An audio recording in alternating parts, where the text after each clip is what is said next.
The first phase of the Walton Lake restoration project was removal of all the Douglas and grand fir trees from the southern and eastern slopes above the lake.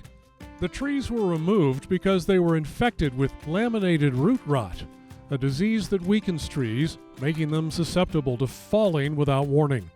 So Amy, this was a big tree and you had visual cues, but now that it's cut, the stump shows what was really happening inside here. You had structural problems with this tree, even a big one. I mean, I can reach down all the way in there. And I shouldn't be able to do that on a fresh cut stump if this were a healthy tree. That's right. Really what you're seeing is the visual expression of the root disease in this area. It's really affecting the structure of the tree, and it's evident by not only this giant hole in the tree that has more of that straw that you've been seeing in other areas, but it's really what we call delaminating. So it's pulling apart in that structural area, which can be pretty dangerous if we're out here recreating. In developed recreation areas where the public gathers, the Forest Service is authorized to remove hazard trees that might fall and hit people or campground facilities. But at Walton Lake, where so many trees are infected with root rot, a proactive treatment known as sanitation harvest was deemed necessary. What do you think the public should know? You know, I have thought often about the people who have been coming up here for 2 or 3 decades with their family. Maybe this is their 4th of July spot, and they're going to come around this corner and they're going to feel like this is a completely different forest. And quite frankly, they might even have a moment of shock and maybe of grief, because we all love these places and we love them in very personal ways. And we recognize that this is going to change that for you. The 40 acres where all the fir trees were removed will be replanted with ponderosa pine and western larch saplings, as well as native bushes and shrubs that are resistant to root rot. Then the campgrounds, they'll be reopened this summer? Absolutely. So folks can come back. Just, keep in mind you're coming into a changed condition, and so you might need to bring more shade, whereas you might have been able to rely on it.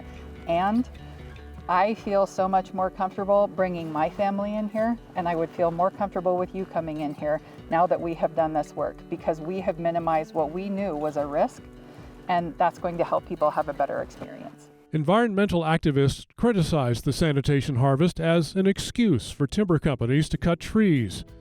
But most of the trees were so rotten they weren't commercially viable. The vast majority of the cut trees ended up in a log deck in the Walton Lake Snowpark. They will be ground into wood chips and used as paper pulp or fuel. You can start with a log like this where it looks like it should have some merchantability factor in it. We should be able to use this for saw timber.